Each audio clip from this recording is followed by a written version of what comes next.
Se gostou da nossa iniciativa, ajude nosso canal a crescer. Inscreva-se. Curta. Compartilhe. Ministério da Educação. Conselho Nacional de Educação. Conselho Pleno. Resolução CNE-CP nº 1, de 27 de outubro de 2020.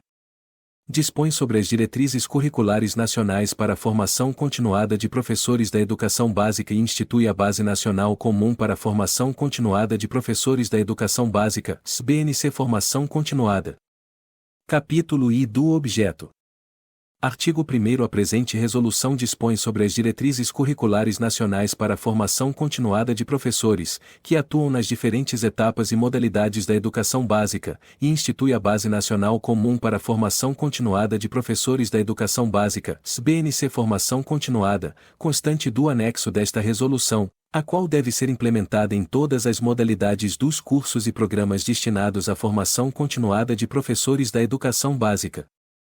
Artigo 2º. As presentes diretrizes curriculares nacionais, articuladamente com a BNC, Formação Continuada, têm como referência a implantação da Base Nacional Comum Curricular da Educação Básica, BNCC, instituída pelas resoluções CNE-CP nº 2, de 22 de dezembro de 2017 e a resolução CNE-CP nº 4, de 17 de dezembro de 2018, e da Base Nacional Comum para a Formação Inicial de Professores da Educação Básica, BNC, Formação, instituída pela Resolução CNE-CP nº 2, de 20 de dezembro de 2019.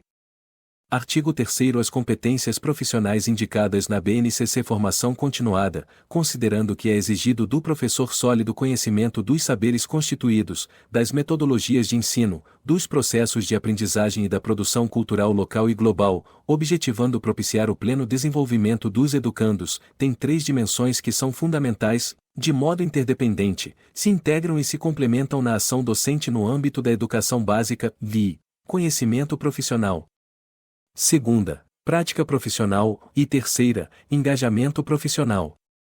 Parágrafo único. Estas competências profissionais docentes pressupõem, por parte dos professores, o desenvolvimento das competências gerais dispostas na Resolução CNE-CP nº 2 de 2019, BNC Formação Inicial, essenciais para a promoção de situações favoráveis para a aprendizagem significativa dos estudantes e o desenvolvimento de competências complexas, para a ressignificação de valores fundamentais na formação de profissionais autônomos, éticos e competentes. Capítulo 2º da Política da Formação Continuada de Professores.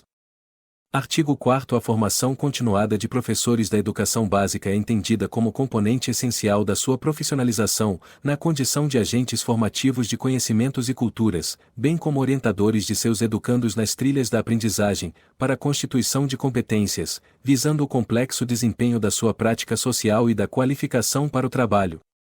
Artigo 5º. As políticas da formação continuada de professores para a educação básica, de competência dos sistemas de ensino da União, dos Estados, do Distrito Federal e dos municípios, em consonância com os marcos regulatórios definidos pela LDB e, em especial, pela BNCC e pela BNC Formação, têm como princípios norteadores, vi. Respeito aos fundamentos e objetivos da Constituição Federal, e artigos 1º e 3º, em sua atuação profissional, orando os princípios de soberania nacional, cidadania e dignidade da pessoa humana, os valores sociais do trabalho e da livre iniciativa, além do pluralismo político, de forma a contribuir para a construção de uma sociedade livre, justa e solidária, que garanta o desenvolvimento nacional, a erradicação da pobreza e da marginalização, reduzindo desigualdades sociais e regionais, para promover o bem de todos, sem preconceitos de origem, raça, sexo, cor, idade e quaisquer outras formas de discriminação. Segunda, reconhecimento e valorização, no âmbito da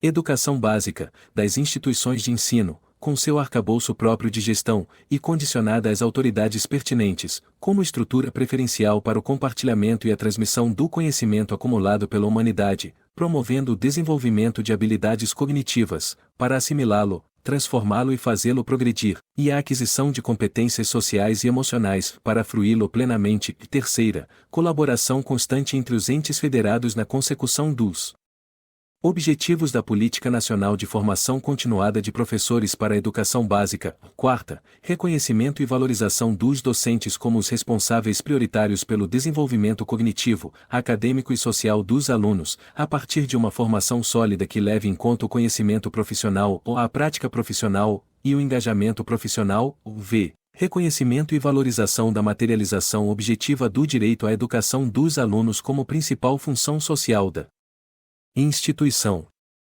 escolar, da atuação profissional e da responsabilidade moral dos docentes, gestores e demais funcionários, de acordo com o artigo 26 da Declaração Universal dos Direitos Humanos, visando a plena expansão da personalidade humana, o reforço dos direitos do homem e das liberdades fundamentais, favorecendo a compreensão, a tolerância e a amizade entre todas as nações e todos os grupos raciais ou religiosos e uma cultura de paz, e b. o Estatuto da Criança e do Adolescente, em particular os artigos 5º, 6º, 15, 16, 17, 18 e 18, respeitando explicitamente quanto ao acolhimento, atenção, responsabilidade na valorização da dignidade individual e coletiva dos alunos, respeito às limitações, peculiaridades e diferenças, além das formas adequadas de relacionamento, estímulo ao desenvolvimento integral dos alunos com atenção para seus direitos, deveres e formação ética, c. as diretrizes do Plano Nacional de Educação, e d. e a Base Nacional Comum Curricular em vigência.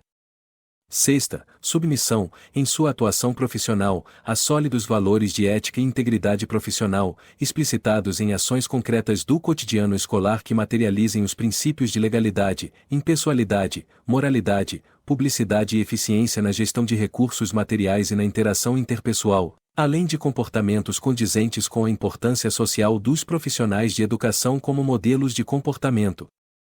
Sétima, reconhecimento e valorização das contribuições dos membros das famílias dos alunos, de suas comunidades de origem e da sociedade como importantes coadjuvantes no sucesso escolar deles, conforme o artigo 205 da Constituição Federal, por meio de a promoção de um ambiente educacional saudável e propício ao empenho acadêmico, e b. e entendimento, respeito e colaboração mútuos, com vista ao pleno desenvolvimento de cada aluno, seu preparo para o exercício da cidadania e sua qualificação para o trabalho. Oitava, reconhecimento e valorização das contribuições de todos os profissionais, assessores, colaboradores e voluntários que participam das atividades e processos conduzidos nas instituições escolares como de fundamental importância para a consecução de seus objetivos institucionais e sociais, por meio da materialização de uma sólida ética profissional, que explicita, em ações concretas no cotidiano escolar, os princípios de cordialidade, assiduidade, pontualidade e apresentação pessoal. Artigo 6º Com base nas diretrizes curriculares nacionais de formação inicial de professores da educação básica, são fundamentos pedagógicos da formação continuada de docentes da educação básica, vi, reconhecimento das instituições de ensino que atendem à educação básica como contexto preferencial para a formação de docentes, da sua prática e da sua pesquisa, ou segunda, desenvolvimento permanente das competências e habilidades de compreensão, interpretação e produção de textos de complexidade crescente, pelo menos em língua portuguesa, tendo como base o domínio da norma culta. Terceira, desenvolvimento permanente das competências e habilidades de raciocínio lógico-matemático, ou seja, conhecimento sobre números e operações, álgebra ou geometria, grandezas e medidas, e probabilidade e estatística. Quarta, desenvolvimento permanente tanto do conhecimento dos conceitos, premissas e conteúdos de sua área de ensino, quanto do conhecimento sobre a lógica curricular da área do conhecimento em que atue, das questões didático-pedagógicas, como planejar o ensino, criar ambientes favoráveis ao aprendizado, empregar linguagens digitais e monitorar o processo de aprendizagem por meio do alcance de cada um dos objetivos propostos, mantendo o alinhamento com as normativas vigentes e aplicáveis quanto às expectativas de aprendizagem, ou v. Atualização permanente quanto à produção científica sobre como os alunos aprendem, sobre os contextos e características dos alunos e sobre as metodologias pedagógicas adequadas às áreas de conhecimento e etapas nas quais atua, de forma que as decisões pedagógicas estejam sempre embasadas em evidências científicas que tenham sido produzidas, levando em conta o impacto de cada tipo de determinante nos resultados de aprendizagem dos alunos e das equipes pedagógicas. Sexta, desenvolvimento permanente da capacidade de monitoramento do aprendizado próprio e dos alunos, como parte indissociável do processo de instrução, a qual, consideradas as expectativas de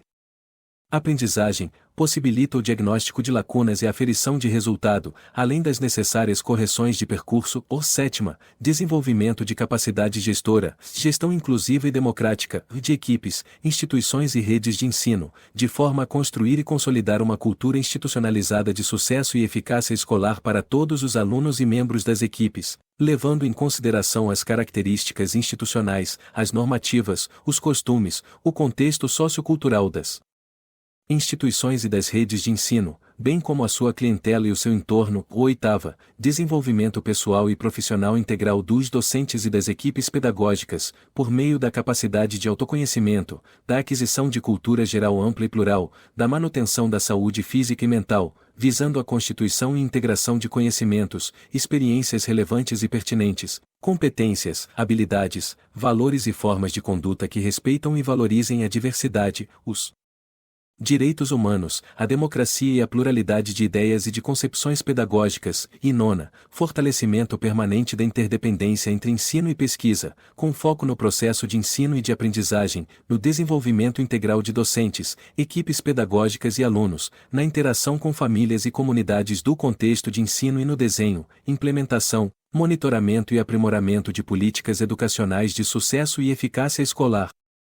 Parágrafo único. No referente ao regime de colaboração, como estratégia e prática formativa, devem ser estimulados o intercâmbio e a cooperação horizontal entre diferentes escolas, redes escolares, instituições e sistemas de ensino, promovendo o fortalecimento do regime de colaboração, inclusive mediante, entre outros, o modelo de arranjos de desenvolvimento da educação, SADE, em conformidade com o 7º do artigo 7º da Lei nº 13.005/2014, que aprovou o Plano Nacional de Educação, PNE.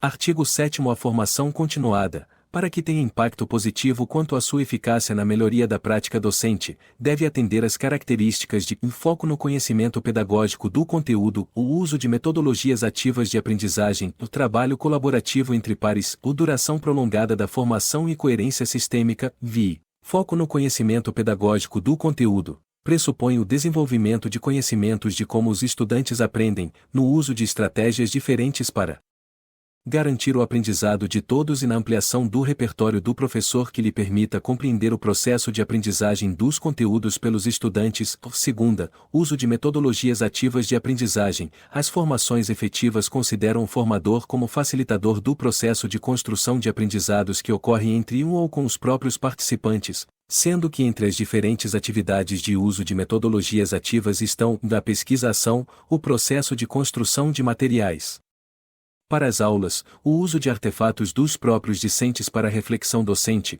o aprendizado em cima do planejamento de aulas dos professores. Terceira, trabalho colaborativo entre pares. A formação é efetiva quando profissionais da mesma área de conhecimento, ou que atuem com as mesmas turmas, dialoguem e reflitam sobre aspectos da própria prática, mediados por um com maior senioridade, sendo que comunidades de prática com tutoria ou facilitação apropriada podem ser bons espaços para trabalho colaborativo, principalmente para professores de escolas menores, que não possuem colegas da mesma área de atuação para diálogo.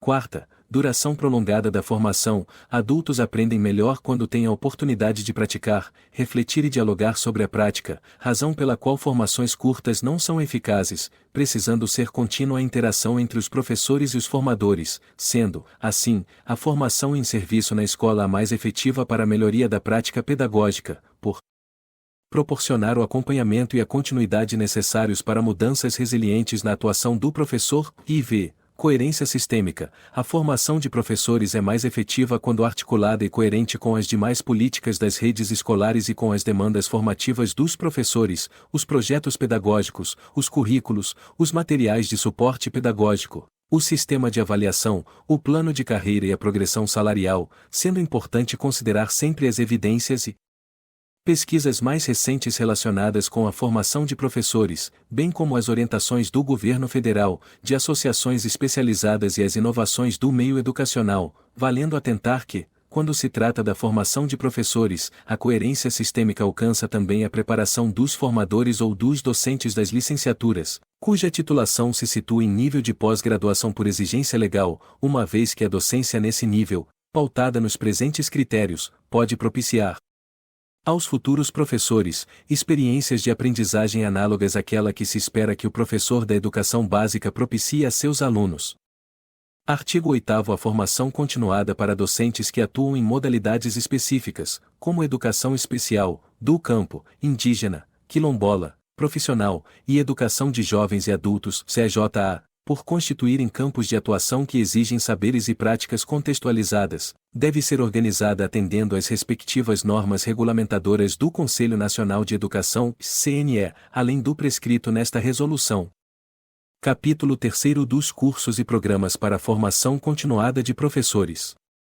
Artigo 9º. Cursos e programas flexíveis, entre outras ações, mediante atividades formativas diversas, presenciais, à distância, semipresenciais, de forma híbrida, ou por outras estratégias não presenciais, sempre que o processo de ensino assim o recomendar, visando ao desenvolvimento profissional docente, podem ser oferecidos por IES, por organizações especializadas ou pelos órgãos formativos no âmbito da gestão das redes de ensino, como VI, cursos de atualização, com carga horária mínima de 40 horas, segunda, cursos e programas de extensão, com carga horária variável, conforme respectivos projetos, terceira, cursos de aperfeiçoamento, com carga horária mínima de 180 horas, quarta, cursos de pós-graduação lato sensu de especialização, com carga horária mínima de 360 horas, de acordo com as normas do CNE, v. Cursos ou programas de mestrado acadêmico ou profissional, e de doutorado, respeitadas as normas do CNE, bem como da coordenação de aperfeiçoamento de pessoal de nível superior, SCAPES. Parágrafo único. Os cursos e programas referidos neste artigo devem atender os critérios de qualidade expressos no artigo 7º desta resolução, bem como a sua adequação às necessidades formativas das unidades e redes escolares, considerando seus diversos contextos. Artigo 10. Para garantir a articulação entre os diferentes cursos e programas destinados à formação continuada de professores, e para superar a fragmentação e ausência de articulação dos diferentes saberes, é recomendada às IES a criação de institutos unidades integradas para a formação de professores, que tenham no seu corpo docente, além daqueles que compõem a instituição formadora, professores experientes das redes escolares de ensino, criando, assim, uma ponte orgânica e contextualizada entre a educação superior e a educação básica. Capítulo 4 da formação ao longo da vida. Artigo 11. As políticas para a formação ao longo da vida, em serviço, implementadas pelas escolas, redes escolares ou sistemas de ensino, por si ou em parcerias com outras instituições, devem ser desenvolvidas em alinhamento com as reais necessidades dos contextos e ambientes de atuação dos professores. Artigo 12. A formação continuada em serviço deve ser estruturada mediante ações diversificadas destinadas ao desenvolvimento de aprendizagens significativas ao longo da vida profissional, e contextualizada com as práticas docentes efetivamente desenvolvidas. Artigo 13. A formação continuada em serviço deve oferecer aos docentes a oportunidade de aprender, junto com seus colegas de trabalho, com suporte de um formador experiente, mentoria ou tutoria, compartilhando aprendizagens já desenvolvidas, atendendo ao disposto no parágrafo único do artigo 61 da LDB. Artigo 14. A programação da formação continuada em serviço deve ser articulada com programas e cursos flexíveis e modulados, que permitam a complementação, atualização ou aperfeiçoamento de seu processo de desenvolvimento profissional. Capítulo V das disposições finais. Artigo 15. Fica fixado o prazo limite de até 2 anos, a partir da publicação desta resolução, para implantação das diretrizes curriculares nacionais para a formação continuada de professores da educação básica e da anexa BNC Formação Continuada, como definidas e instituídas pela presente resolução. Artigo 16. Esta resolução entra em vigor na data de sua publicação.